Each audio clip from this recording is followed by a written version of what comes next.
जीवन में रहते हुए नरक की कल्पना करना बहुत ही दुखद है, क्योंकि नरक का नाम ध्यान में आते ही हमारे मन में कई तरह के नकारात्मक ख्याल आने लगते हैं। परंतु वैज्ञानिकों का मानना है कि इस प्रकृति शक्ति के बारे में सोचने से हमारे समाज में क्राइम कम होने के साथ साथ आर्थिक वृद्धि भी देखी जा सकती है।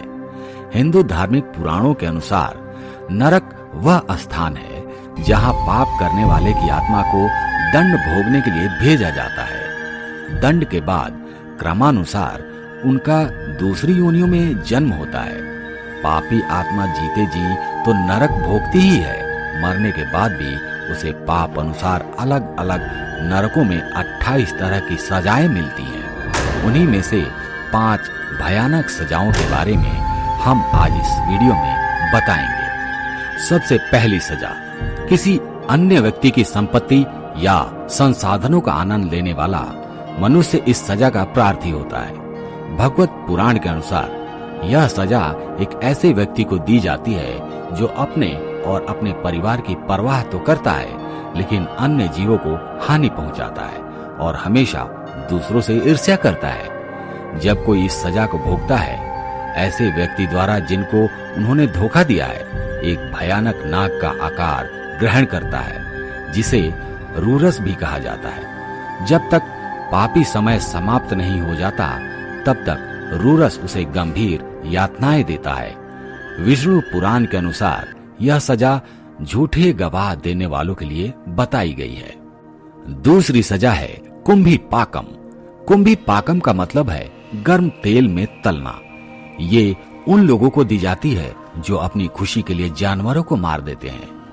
यहाँ बड़े बड़े बर्तनों में उबलता हुआ तेल रखा जाता है और पापियों को इन बर्तनों में गिरा दिया जाता है और उन्हें गर्म तेल में खौलाया जाता है। ब्रह्मा जिसके मन में किसी भी औरत के लिए वासना हो या ऐसी संतान जो आपके धार्मिक माता पिता की सेवा न करती हो, कुंभी पाकम के पात्र बनते हैं। तीसरी सजा है असिता पत्र। अपने कर्तव्यों से भागने वाले पापियों के लिए नरक की यह बेहद निर्मम सजा है। सजा के दौरान यम के सेवकों द्वारा असिता पत्र, जो तेज तलवार के आकार वाले पत्ते होते हैं, उनमें बने हुए चाबुक मारे जाते हैं। दोषी के चेहरे पर पत्थर गिराए जाते हैं और कांटों पर चलाया जाता है। फिर जब तक वह नहीं मर जाता, तब तक चाकू से छीले जाते हैं। जब वह ठीक हो जाता है, तब प्रक्रिया को पुनः दोहराया जाता है, जब तक कि उसकी यह सजा समाप्त नहीं हो जाती।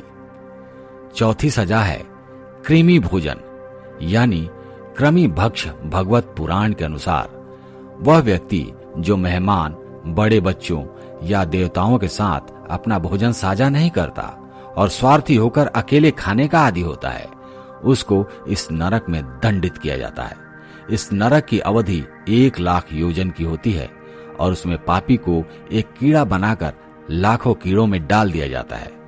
इसमें पापी आत्मा पहले दूसरे कीड़ों को खाकर पलता है, फिर कीड़े कम हो जाते हैं, जो बदले में उसी को आहार बनाते हैं। विष्णु पुराण में बताया गया है कि जो अपने पिता, ब्राह्मण या देवताओं से घृणा करता है, वह कृमि भक्त की सजा का प्रार्थी होता है। 5वीं सजा, तपस्सुर्मी नरक। इस नरक में उन लोगों को ले जाया जाता है जो धरती पर दूसरों की पत्नी से संभोग करते हैं, यह नाजायज संबंध बनाते हैं। ऐसी आत्माओं को यहाँ पहले कोड़े से पीटा जाता है, फिर गर्म खंभे से बांधकर कई दिनों तक यातनाएं दी जाती हैं, जब तक कि उसकी यह सजा समाप्त नहीं हो जाती।